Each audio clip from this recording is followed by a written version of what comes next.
আপনারা জানেন আদম আলাইহিস সালাতু ওয়াস সালাম থেকে ঈসা আলাইহিস সালাতু ওয়াস সালাম পর্যন্ত যত নবী রাসূল দুনিয়াতে এসেছেন প্রত্যেকই দায়িত্ব ছিল নিজে নিজে তার উম্মতদেরকে দাওয়াত দিবে।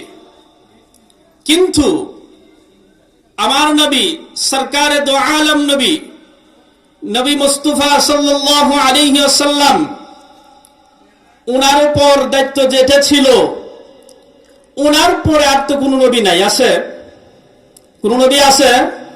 নেই। তাহলে উনার যে কাজটা, এই কাজটা করবে কে? কাল কিয়ামত পর্যন্ত এই কাজটা করবে কে? এই কাজটা করবে উনার উম্মতদের থেকে যারা আলেম উলামা। নবীর যেই কাজ, আলেম উলামার একই কাজ। নবীর কাজ ছিল মানুষকে অন্যায় থেকে মুক্ত করে ভালো পথে আনা, মানুষকে জাহান্নাম থেকে টেনে এনে জান্নাতের পথে রাখা। ঠিক তদ্রুপ কাল কিয়ামত পর্যন্ত যত আলেম উলামা আসবে সকলের কাজ একটা। নবীর যেই কাজ, আলেমের যে এই কাজ, রাসূলের যেই কাজ ছিল আলেমের একই কাজ। রাসূলের কাজ ছিল জান্নাতের পথ দেখানো, আলেমের কাজ হলো জান্নাতের পথ দেখানো, জাহান্নাম থেকে মানুষকে টেনে এনে জান্নাতের পথ দেখানো, একই কাজ। এই কথাটাই সূরা সফের মধ্যে আল্লাহ তাআলা বলেছেন। আল্লাহ তাআলা বলেন, হুয়াল্লাযী আরসালা রাসূলাহু বিল হুদা ওয়া দীনিল হক লিইয়ুযহিরাহু আলাদ দীনি কুল্লি ওয়া কাফা বিল্লাহি শাহীদা।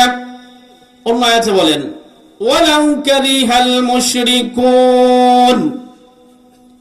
আল্লাহ তাআলা বলতেছেন, আমি যে নবীকে পাঠিয়েছি, কেন পাঠিয়েছি তোমরা কি জানো? আল্লাহ বলেন, আমি রাসূলকে পাঠিয়েছি হেদায়েত এবং দিনকে, হককে, সঠিক দিনকে বিজয় লাভ করার জন্য। অন্যান্য যত দিন আছে সমস্ত দিনের উপর ইসলামকে বিজয়ী করার জন্য। অন্যান্য যত ধর্ম আছে সমস্ত ধর্ম বাদ দিয়ে একমাত্র ইসলামকে উন্নীত করার জন্য, উঁচু করার জন্য। এজন্যই আমি রাসূলকে পাঠিয়েছি।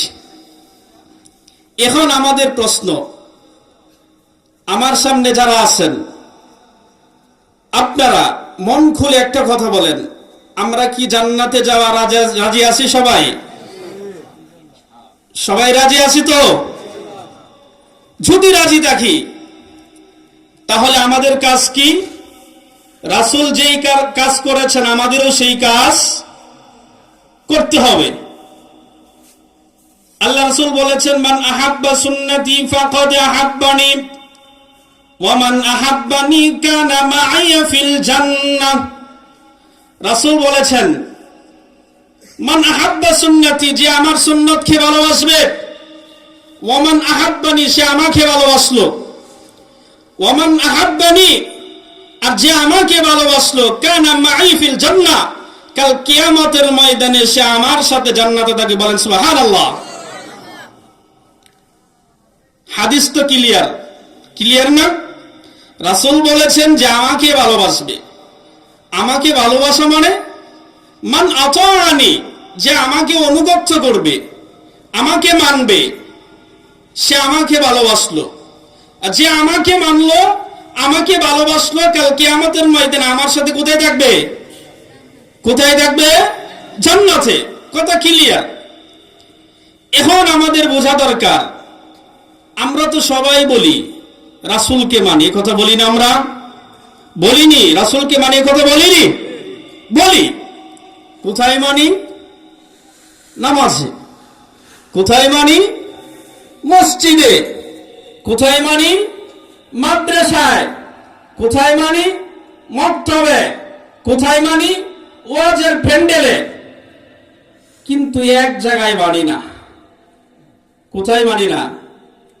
যদি বলা হয় রাসূলকে মানো দেশের অন্যান্য আইনের ক্ষেত্রে, রাসূলকে মানো সংসদে, রাসূলকে মানো জজ করে, রাসূলকে মানো হাই করে, তখন আমাদের মনটা বেজার হয়ে যায়। হয় কি না? হয় কি না? মনটা বেজার হয়ে যায়। ওই সময় আমরা রাসূলকে মানতে পারি না। আল্লাহ রাসূল সাল্লাল্লাহু আলাইহি ওয়াসাল্লাম তিনি দেশ চালান নাই, চালিয়েছেনই। তিনি সরকার ছিলেন না। রাসূল সাল্লাল্লাহু আলাইহি ওয়াসাল্লাম মদিনায় 10 বছর শাসন করেছেন। ইভেন রাসূল সাল্লাল্লাহু আলাইহি ওয়াসাল্লাম কথার বাহিরে একটা সাহাবী উঠালে নাই। আমরা তো সেই রাসূলের উম্মত, আমরা তো দাবি করি আমরা সেই রাসূলের উম্মত, কিন্তু রাসূলকে তো আমরা পরিপূর্ণ মানি নেই। আল্লাহ তাআলার কোরআনের কথা, তুমি কিছু মানবা আর কিছু মানবা না, এটা কিন্তু হবে না।